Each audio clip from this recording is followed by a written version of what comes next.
Never follow sheeps. Never ever become a sheep and do what other people say. Be yourself and follow your budget and follow what you want.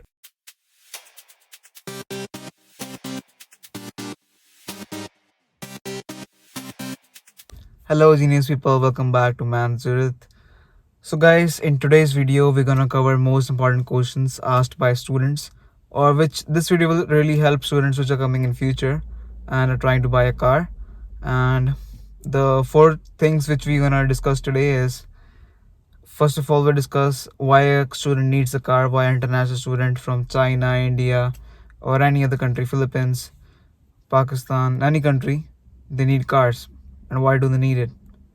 So the second thing we're going to discuss today is that what's the best time period to buy a car? Is it when you are a student? Is it when you finish your studies? Is it when you're work permit? Is it when you are already a PR, permanent resident, or a citizen? The third thing we're going to discuss today is which car you should buy. Like you should copy all the sheeps and buy the big cars such as Mustang, Dodge Charger, Challenger, or BMW, Audis, German cars. These all things. And the fourth thing we're going to discuss today is that what things you should check in a car before buying it. So, as I said, don't follow sheeps, follow yourself, and follow your budget. Follow your budget, which is really important, okay? Don't follow sheeps. So, let's get started. Okay, guys, so first things first, we're going to talk about the reason why people buy a car in Canada. So, like, I'm sharing experience which I think all the students from all the communities face when they are newbies in Canada. The first reason is the snow. So, Canada has a really harsh weather, and especially the winters. So, in winters, you get a lot of snow, about a meter high, or maybe more than that. And also there are chances of getting a frostbite because of standing outside in snow. And the main thing is you get sick easily, because you can match the time with a bus, because you have to travel for your study and as well as your part-time work. And you can match time for your first bus, but sometimes students have to take multiple buses. So the first bus can be on time, but second bus will always be not on time, or maybe you can get late. And for example, in my case, I used to take two buses to go to work. So the first bus was on time and I didn't used to get any much cold, and the second bus was always late. So I used to stand in a meter of snow with my snow boots on, shivering in cold, and waiting for my second bus for half an hour. So that's what demotivates you to go to work or your study, and even disrupts your whole schedule. Guys, so second reason to buy a car in Canada for students is, as I mentioned, the buses take so much time to go to work, so it eases on your time, it reduces your time, and you have time to do more things than you actually had before. So second most important reason is it reduces time. Third, it eases on your lifestyle. So just connected to the second most important reason, the third reason is that you get more time to do things which can improve your lifestyle. You can get more time to cook at home. You can get more time to talk to your parents, talk to your friends, or maybe even study more and get good grades. So the three reasons are actually related, but they are most important three reasons. The fourth reason to buy a car in Canada is that it increases opportunities to earn more. Most of the jobs are given to the people who have valid G license or G2 license, and also the car can also increase opportunities for you to get work. The delivery jobs are highly paid jobs and will also replace your other jobs, and you can earn more money and even pay your own tuition fees, and also you can buy the things you want. So these are four reasons why people buy car in Canada. Okay guys, let's move on to the second topic for today, which is the best time period to buy a car in Canada. So my suggestion for you is, if you are a student right now, never buy a car, because you will fail in your course, or you will mess up your schedule and your health, because it's very hard for you to pay for your car at the same time while you are studying. And it is really hard, and I don't want you guys to take that pressure on you while you're a student. So as soon as your studies are done, you can go for the car. But remember, again, don't be a sheep and see other people buying cars while they're on student permit and do that. But never do that, because you are not a sheep, you are a lion. I believe all of you are lion. So lions have their own thinking, they don't follow sheep. So never follow sheep, become a smart lion. So never buy a car while you are a student, because it will mess up your courses, mess up your course load, mess up your timetable and your schedule. The best time to buy a car in Canada is while you are a resident or you are done your studies, because people, they try to wait till they are permanent resident, but that's too far. While you are on your work permit, when you're done the studies, you can buy a car, because you can work 40 hours on your SIN and maybe more than that. So you can actually legally work more than 40 hours. So you have a proof that how you are affording a car, as well as you have plenty of time for yourself. You have already finished your studies, so you have no stress, you have good work-life balance, and the best time is when you're done your studies. So the third topic for today is which cars you should buy. Whether you should be a sheep again, or whether you should be a lion and don't follow other people who are buying expensive cars such as Mustang, Dodge, or any other German cars. There's no problem in buying cars like German cars and other American muscle cars, but the only problem is you should never live to pay for that car. I have some friends who have such type of cars, but if you see their schedule, they're all, I'll be honest, they're, the reason is because the car costs them around $1,000 to $1,500 per month, and they have to work at least 40 to 60 hours per week, and if they miss a shift, they are gone. Because the students here, we can't get a good job while you're on a work permit. As soon as you leave your study, you will still do the same jobs which you are doing part-time basis, such as working in a restaurant, security guard, and all these jobs are minimum wage jobs. And these jobs won't let you buy American muscle cars, because these jobs only pay $14 an hour, and your car expenses $1,000 to $1,200 or maybe more than that. And don't talk about the fuel expenses of these cars, because they are really high.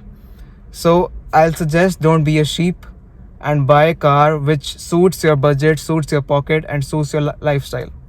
Because at the end of the day, health is more important than showing off your car, because it doesn't really matter. People think that buying good cars can buy good, or buying good cars can get you good girls, but getting good girls is in your hand, is in your mind, and is in your heart. So you should never listen to these idiots, and do what suits your budget and do what suits your pocket.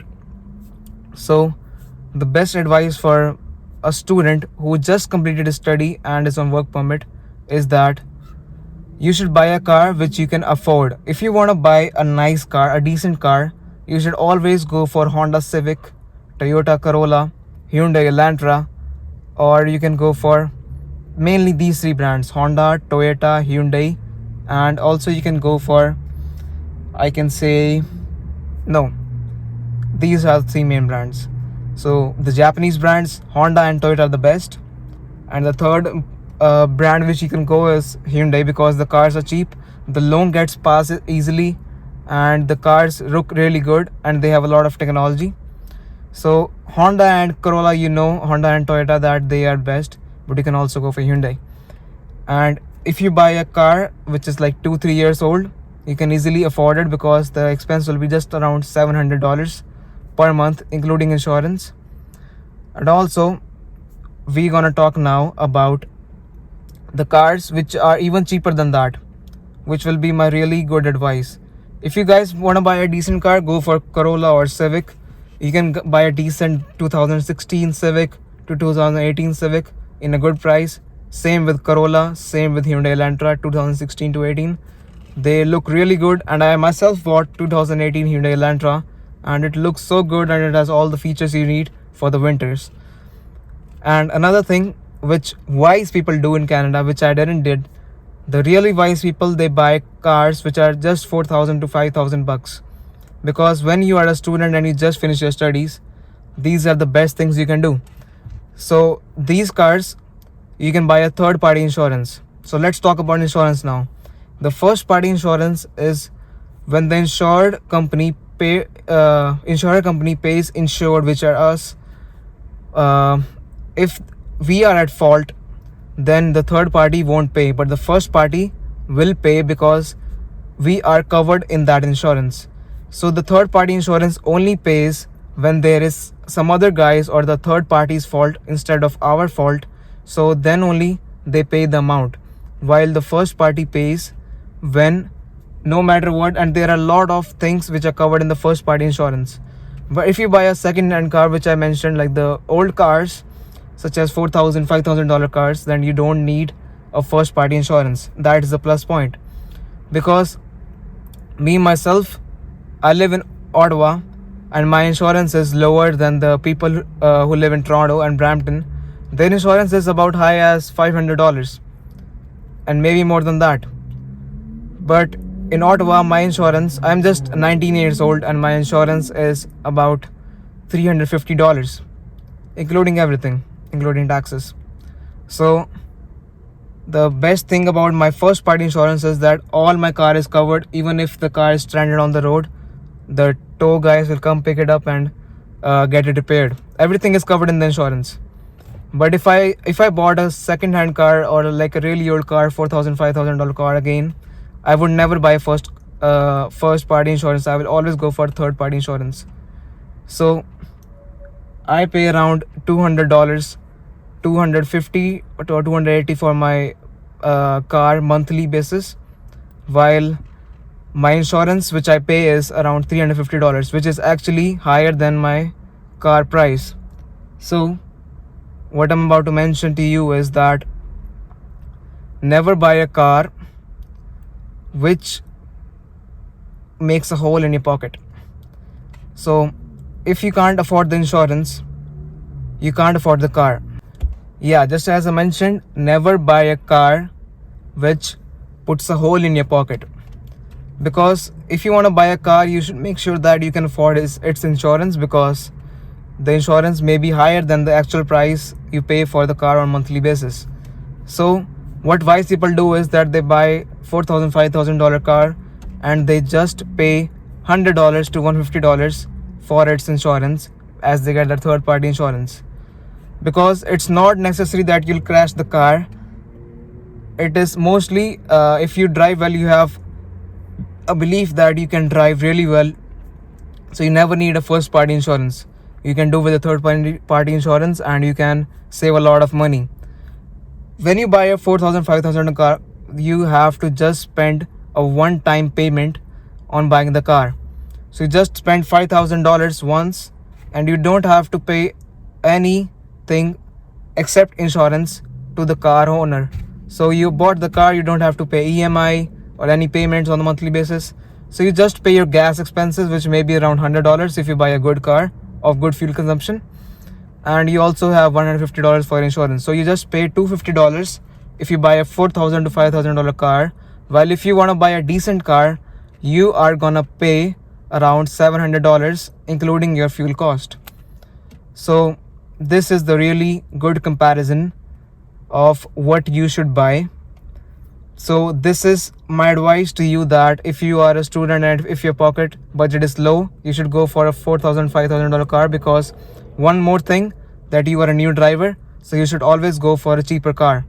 I used to believe that I'm a good driver, and I really believe that, and I am. so I bought a decent car, because at the end of the day you're gonna sell your old car to buy a decent car eventually. So I believe my driving, so I bought this car, which is a decent car.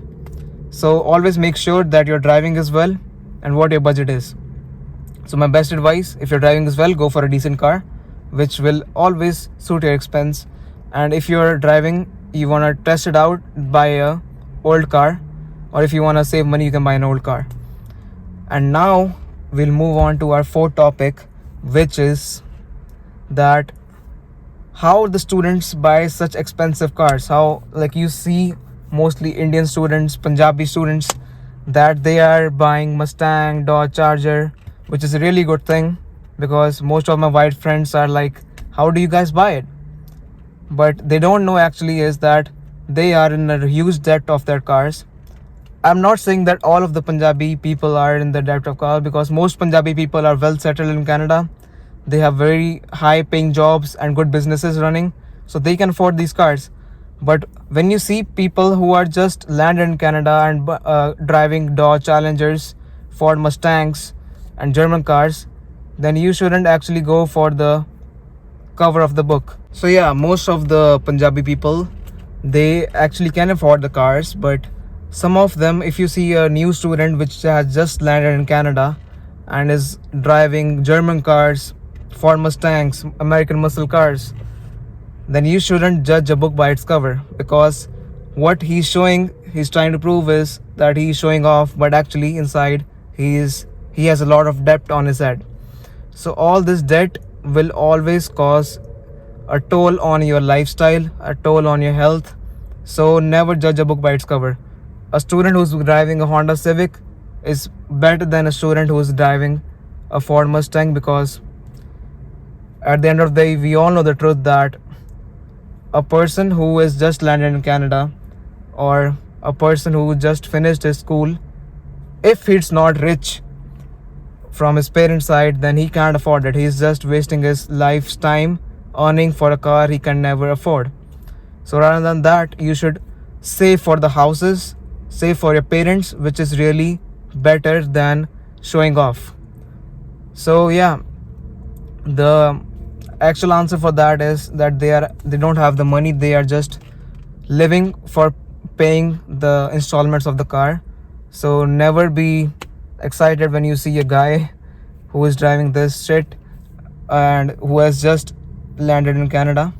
So the real answer is this, that they have a debt on their head. So, and the main fourth thing which we have to discuss is what things you should look in a car before buying it. The first important thing is look for a Carfax report.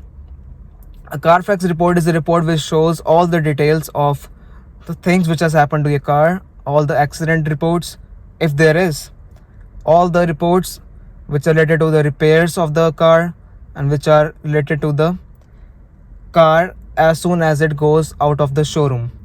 Everything goes on it. But yeah, there are ways. I see people who are always mentioning that if the Carfax is good, then the car is good, but it's not actually the case.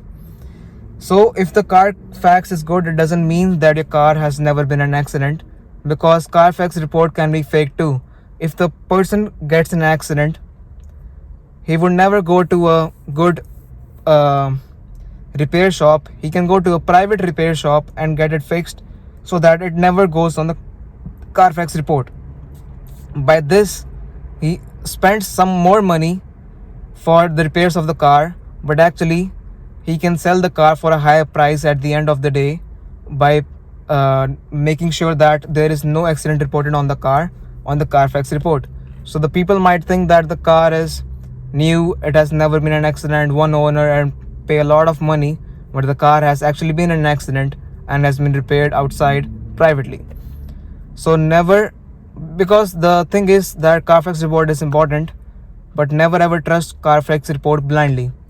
So the first important thing is Carfax report. The second important thing is look around the car, look the body. If there is any scratches, dents, then you should make sure that you see that if the car is actually been in a crash or it is repaired. And never ever hesitate to intimate the person, because you are going to spend a lot of money, hard earned money, on buying a car, so make sure that you make sure that car is good. And the third important thing is that you should ask for safety. Safety is the thing that will make sure that the car is actually good. If a person gives you safety with when you're buying a car, that means you're buying a car at a good deal. And the fourth important thing is make sure that all the devices, if your car is a new car, make sure that interior devices, electronic devices are working. And always go on a test drive and check the transmission and check if the car has a good pickup while merging on the highways and everything else. And the sixth important thing is, or fifth, the most important thing that you should do after all these checks, all these drive tests, you should always hire a mechanic, pay him $50, pay him $100, but get your car checked before buying it, because the mechanic knows better than you. Mechanic knows best. So pay him extra, but make sure that your car is good, and pay him to check your car. And once you are satisfied that your car is good, then pay the price. So this is the ultimate buying guide for buying a car for international students. And if you really like this video, I hope you like it, because I spent a lot of research on it and a lot of time on it. So make sure you subscribe the channel and share this video a lot to all your friends who want to buy a car, so that they never make a mistake that other people do. And make sure you like this video and comment which other videos I should make. And that's all for today, guys, and have a wonderful day. Bye.